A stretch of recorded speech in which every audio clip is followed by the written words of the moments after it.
Yo,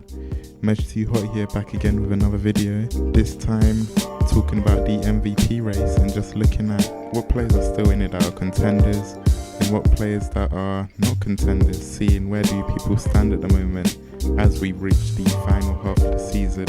looking towards the end. And while there is a few players that have performed well during the season, either injuries or lack of form during the start of the season has hindered them from being legitimate candidates. And you look at the likes of people like LeBron James and Luka Doncic and Steph Curry, and whether they've performed well at the start of the season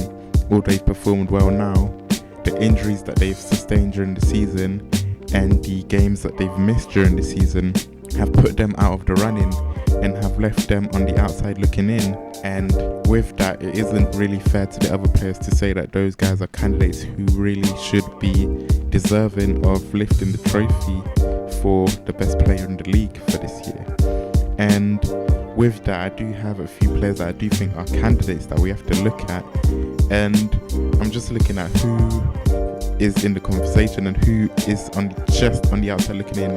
And in the final stretch, could they do something which could see them be the player to lift that trophy? At the moment, I'd say that the favourite to lift it is Nikola Jokic. With his team, they're fourth in the West,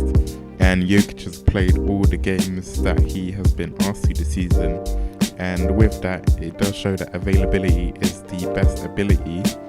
And with Jokic, he's averaged 26.1 points, 11.0 rebounds and 8.8 assists. And with that, Jokic has showed that while he may not have been statistically the best player that has played in the league or the most outstanding player that's had the most breakout performances, he's been the guy that's been there night in, night out, performing for his team and showing why he is the player who could be the one that lifts the trophy. I'd say that with Jokic though, the thing that may put him down and may not give him the ability to lift the trophy is the main fact that while the Nuggets have been a good team and while they have performed consistently during the season, there hasn't been a stretch where Jokic has really killed anybody in the league and really shown how dominant he can be. And along with that, he hasn't really put people's eyes on him or got people's butts to sit down and make them want to watch him as a highlight player or had any crazy games which people could say, yeah, this guy clearly is the one who is one of the best players in the league. Meanwhile, on the other end, looking at another centre, we have Joel Embiid. And if you asked him before the All-Star break finished if Embiid was the MVP, most of the people would have said yes. And coming out of the All-Star break, Embiid did get injured, and with that he has only played 38 games this season, but in those 38 games he's led the 76ers to become first in the East, averaging 29 points, 11 rebounds, 3 assists, and adding that with 1 block and 1.5 steals. And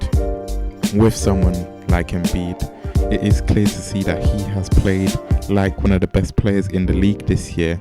and could stand out as someone who definitely is a star player and someone who has had breakout performances against the likes of the Lakers and scoring 50 points against the Chicago Bulls with his career high. But the simple detraction from someone like Embiid is the fact that he has missed quite a bit of games. And when you do have something like that, it is easy to say that you can't be the MVP simply for the fact that you haven't been there for a prolonged time for your team. And missing games does take part in what the voters do think about at the end of the season when they decide this. So with someone like Embiid, it is pretty difficult to think about if he was an MVP, what is the minimum amount of games that he could miss and how many games should he be playing with something like that. But in my own opinion, I do feel like he is the MVP, and simply for the fact that he has been the best player in the league when he has been on the court. And so for me, you can't really give him a massive amount of blame for an injury that really wasn't his fault and was a freak injury. And if we're looking at what the MVP award means, which is simply the best player that has been in the league for this season. You can get into semantics if you want about the amount of games that he missed, but for me, he simply has been the best player in the league. But if you were looking at something else, one of the candidates that has been a bit underrated for this season, I would say, is Damian Lillard. And for this season, Dame has averaged 28 points, 4 rebounds and 7 assists. And with someone like Dame, once again, he's a competitor who brings it every night and does what he does best, just perform at the best of his abilities and show why he is one of the best point guards in the league. And while his team hasn't been breakaway, they are 6th in the Western Conference. So it is something that someone could look at and see the fact that he has performed really well